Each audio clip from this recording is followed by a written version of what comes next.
trying to reserve my expectations about actually winning the division after last week. It's just like, well, we're gonna have to beat the Lions now. Right. You don't beat the Lions, you ain't winning the division. That's just it.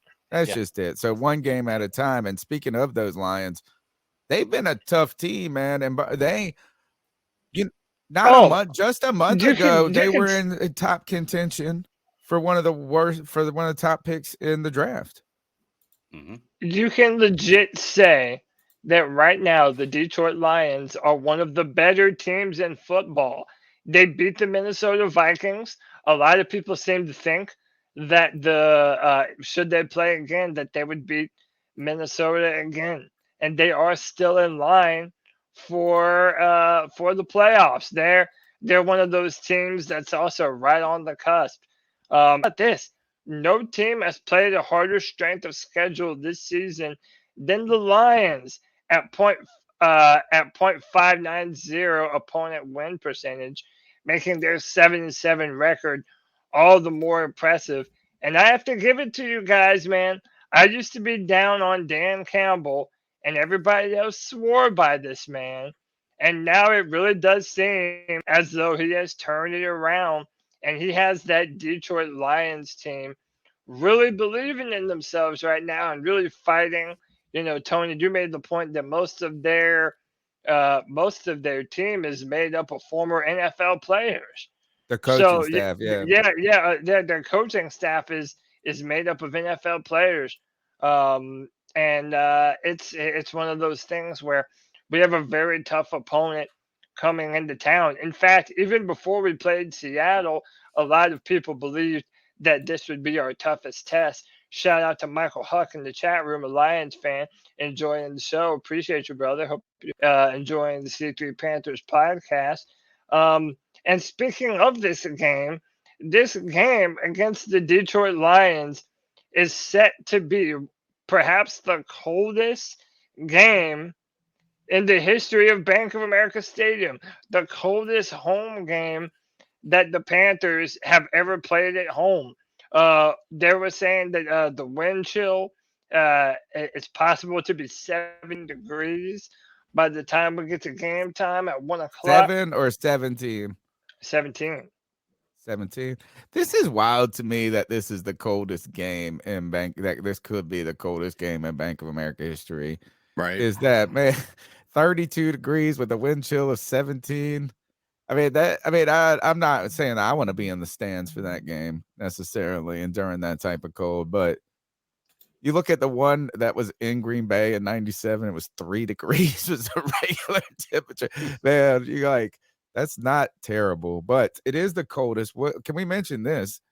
That the Lions started off 1-5, guys. Right. Yeah. 1-5. The same situation that Who was in. Then didn't we start off 1-5? Pretty sure. Yeah, I believe so. Yeah. So then, since they won the important win, their first or second win came after they have had a tough schedule. Think about this: is they played the Seahawks when they were peaking. Then they had to go to New England. Then they went to Dallas. Had to host a hot Dolphins team. 31-27 loss. Gritty win on the at home against the Aaron Rodgers with the Packers, and then they go on their run. They beat the Packers, then they beat the Bears. They get a little momentum in their division, catch the flailing Giants, lose to the Bills, blow out the Jags, and get an important win. They're on these guys have been winning. They important win. At home over the Vikings. So this is kind of the season. 1-5. We thought we were left for dead at this point. This is kind of the back end we were hoping for, strangely, with Wilkes. Not that, but they've got, this is what Campbell's second year. Little question marks popping up at the beginning of the season, man. Is this thing going to work? And boy, they're rocking and rolling. They are chomping at those kneecaps.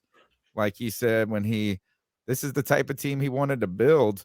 This is like, he's kind of like Ron Rivera with an offense.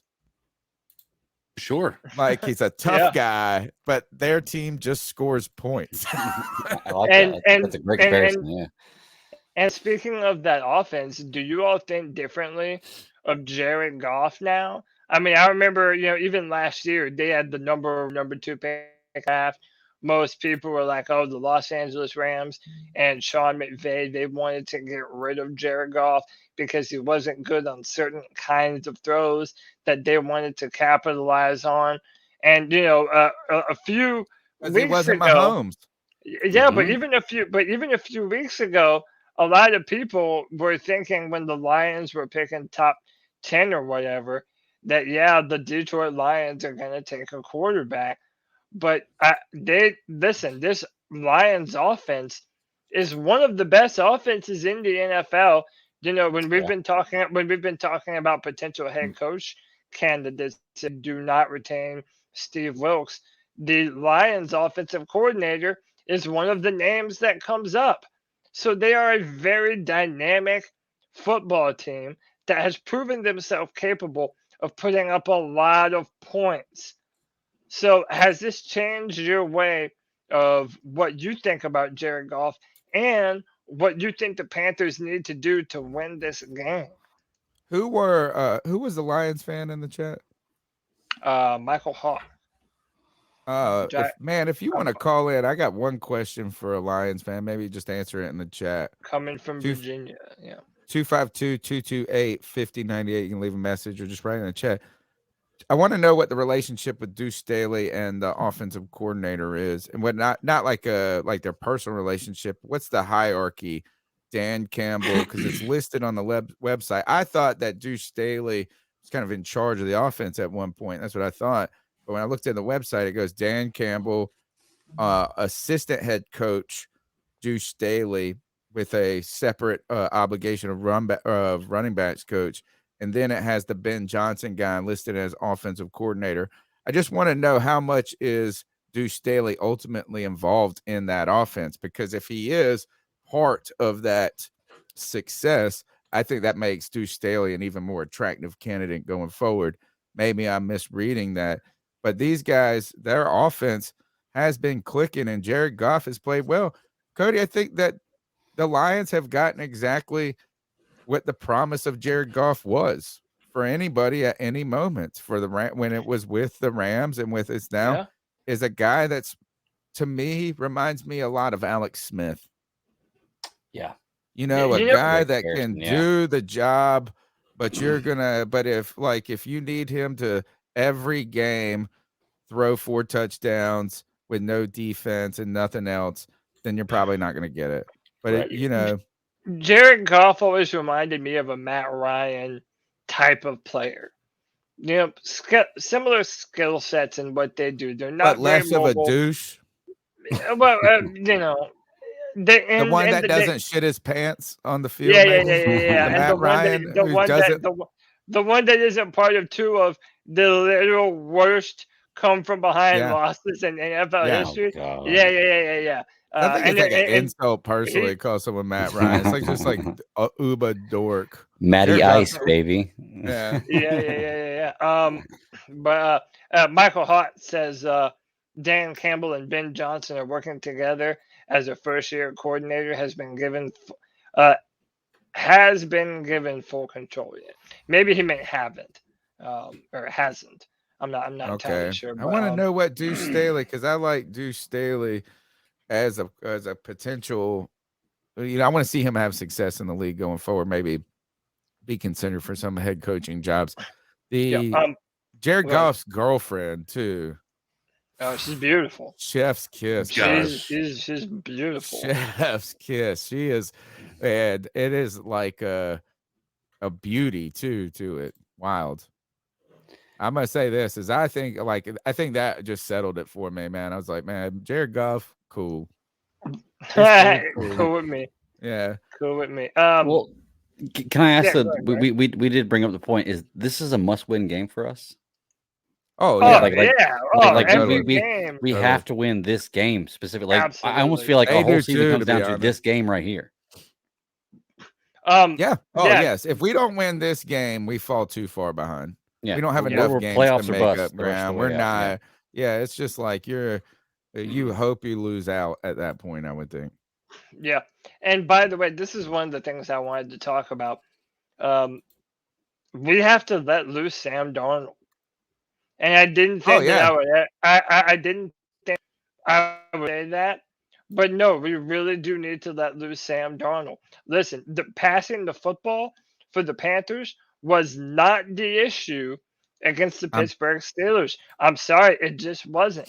And I know in years past, because of Sam being prone to turn over the football, we've been hesitant to put the ball in his hand and let him chuck it all over the field. Gentlemen, I really feel we don't have a choice. This Lions offense is dynamic enough that they are going to put points on the board. And unless we are willing to let Sam uncork that right arm and make some more of those big time throws that he was making last Sunday, I feel like we're going to be playing from behind consistently. I genuinely feel the path to success is to throw the football, fear the beard, let Sam Darnold be confident. He's grown better and better every time we see him. I believe it's time to put the ball in Sam Darnold's hands. And this might be the biggest game or as Sam Darnold being able to prove that he is a consistent quarterback to be depended upon going forward in his career. We're gonna do a little back and forth on the screen share, so keep that Dan Campbell quote up, because the recipe for defeating the Panthers is stopping the run. And this week, the Panthers are going to be hosting the Detroit Lions, who have the offense that puts up points, that has not had problems moving the ball. And it's unrealistic to think that as the defense for the Detroit Lions look at the template, the archetype, or whatever you call it, the formula for beating the Carolina Panthers, that they're not going to just say this. This is up to Sam Darnold. Beat us. Sam Darnold, beat us. And it's going to be a dare, and the Carolina Panthers are going to have to accept that. This is our time to let you know the prize that the C3 Panthers podcast is sponsored by PrizePicks. You can use the promo code C3, and the first time sign up the bonus of a 100% up to $100. So if you're a first time sign up, you can put in $100. They will match you $100 with promo funds that you get to play with. And I got to tell you, I love PrizePicks so much. Guys, I'm on a run. I'm on a heater, baby. I am on a heater. I'll tell you that is, look at this. PrizePicks is the best way for you to play daily fantasy football sports, right? And you can use real money in over 30 states in the United States, North and South Carolina legal states, to play daily fantasy football sports. You can play with money, and the way this works, and you get paid safely. Use the promo code C3. They're going to match your first time deposit bonus, and you make a couple of picks. You have to make a minimum of 2 picks from 2 different teams. And the more picks that you make, more prize picks you make against these fantasy football projections, the more the payout is. It can be up to 5 or 10 times your money. Guys, this week, in 2 days, I have fun, man. I've been more playing the flex picks a little bit more to ensure, because there's so many times I just would have been positive money if I just clicked the flex. I know I gave Cody Lashney a hard time. Look, $10 on the NBA this past week. There's a win from I guess that would have been last night. They have the 12 Picksmas of Christmas, so I've been doing those things too. I did a couple of, that was a $5 loss last night, but here is the thing. This was last night, guys, in the NBA. I mean, in the NFL, their promotion was, if you do a 2-pick power pick of guys wearing the Christmas hat, instead of getting 3 times your money, you got 4 times your money. Nice. So I got $10 on Cam Akers, more than 52 rushing yards, and $10. And I hit Aaron Jones. So that actually paid 40 out, that 10. Then I hit the Aaron Rodgers less than 2.5 rushing yards and more than 55 on Cam Akers. Played Cam Akers twice. That was another 40 right there. This was an NBA pick gone wrong. But if you guys go back at this, win on the flex, power play, win, power play, win.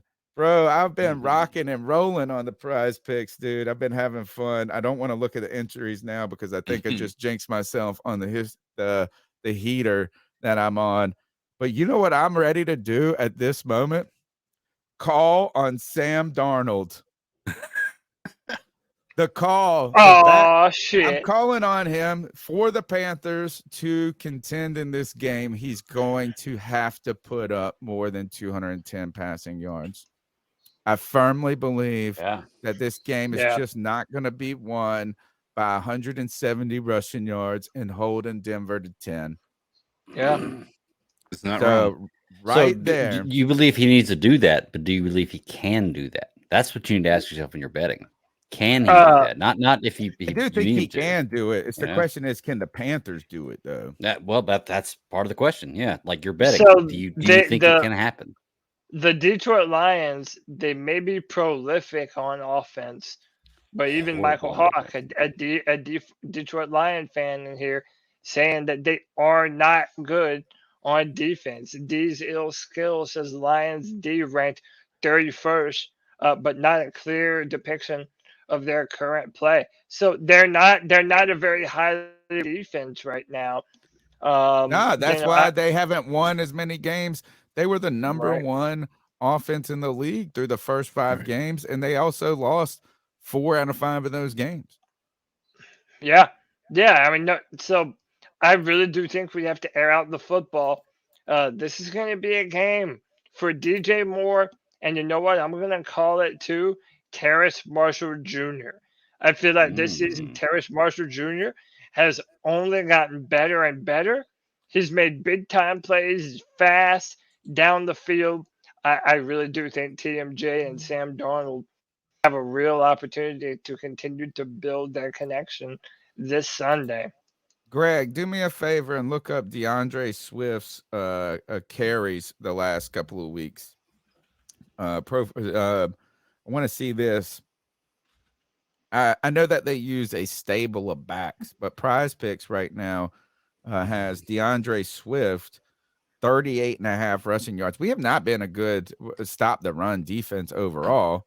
You know, it's not, we haven't been insanely bad at times, but I mean, I'm thinking if a back gets 10 carries against us, I know he gets a lot of balls out of the backfield. I feel comfortable taking the more than, as long as he's getting touches actual as a running back. If it's just receptions, what his history is. If we pull up, this is cool feature by PrizePicks. You can go and look at this. Is that last week he had 52, 21 against Minnesota, 62 against Jacksonville. It's just who else is running the ball with him is the real question. Well, Tony, you asked. He's only had 2 games this year above 10 attempts. Carries? Carries. Yeah, he's only had 4 games above 6. What has he done in the last 3 games? He has 8 for 52, 6 for 21, and 14 for 62, all with 1 touchdown out of all 3 games. So he's not doing great in the last few weeks.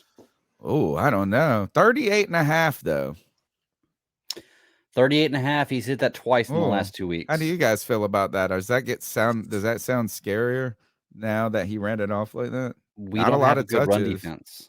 We don't have a good run defense. I don't feel great about that. Let's peek around and see if we see anything else. That Trevor Lawrence 229. I'm not gonna lie, man. Oh, I already took the Taco Tuesday. The Taco Tuesday. This you got him for like here I'll flip over to it. He was on a discount. I already put like 3 in with 2 in with Trevor over there. Let's see if anything jumps off the page to us.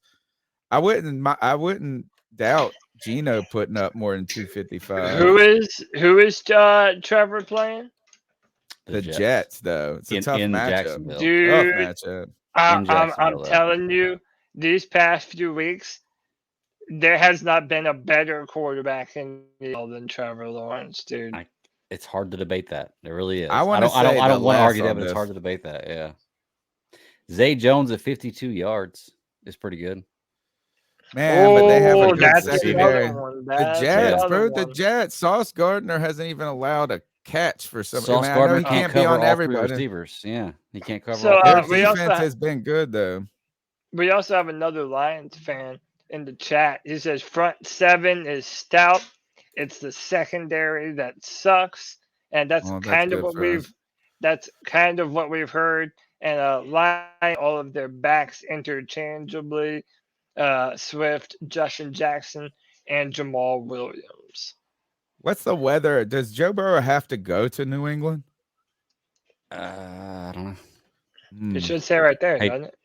Tony, Says look verse. at this St. Brown, 76.5 receiving yards. I think that Jared Goff, he's going to get more than that. I think that's a safe bet for receiving Against us? against us. Oh, I don't like it. I don't like going against. I guess our secondary. I don't like going against last us either, but yeah, I mean, CJ got called out. I don't know. I like this it's Purdy not going to make him under. play any better. I know. I like this less than. For Brock Purdy Yeah. against Washington? Yeah. Who's Yeah. Houston playing? I like Yeah. this. Whoever Houston is playing, that's a good indication that they're gonna get some yards. I want to know what Houston's not very let's good. see. We'll pop over a couple others. Etienne 60.5 against the Jets. That's kind of tough. I don't know if I love that. Ayuk at 48.5. That's pretty good. Oh, is Kenneth Walker healthy? Oof. That's not good. No. It's been a while. That's a for him. trap right there. Against Kansas City? Yeah. It's a lot. Honestly, man, that Swift pick is looking kind of the best. I'd take the over on that 38.5. We don't have a good run defense, man. Look at how many carries oh gosh, I wish I could sorry, I'm placing. All right, anyway. I don't know. I'm gonna place one of these. Got a bunch. Use the promo code C3. Promo code C3. You get a first time deposit bonus. I'm gonna hit this Walker. I'll hold this. We're going to come back to that. If Greg, you can find how many carries he's had in the last couple of weeks, that'll help me make my decision. I'm leaning towards less there. Look, $20 brings you back 100 there, or you could flex this where you then get potentially you can get either 2.25 times your money if you hit all three, or you get your money back plus some if you hit 2 out of 3. So go like this is probably the one I probably want to put a flex in, to be honest, because I don't love the Kenneth Walker one. Might surprise you. The Darnold one has some risk to it, and the Brock Purdy, you never know with that team what the hell is going to happen. In fact, Tony, for the Kenneth Walker, he's had 10, 14, 3, and 12 attempts in the last 4 games, and he hasn't broken 47 yards in any of them. Feel good about that. All right, I'm going to hit the flex just to keep my money safe at this point. Make sure you use PrizePicks and use the promo code C3. I will show you my entries right now to see what we're doing right at the moment. I've been doing less than rebounds lately, Greg. Mm-hmm. Rebounds are tough to judge with a point guard. So, but guard, I got John Moran. This under 6 and less than 6.5. Look on 9-10 game. Oof, this one right here. We're getting risky here. Yeah. See if I got any other that are playing right now. Nope, that's it. All right. What's next up in our topics for tonight? Yeah, just to add that one of the things that we're not doing very well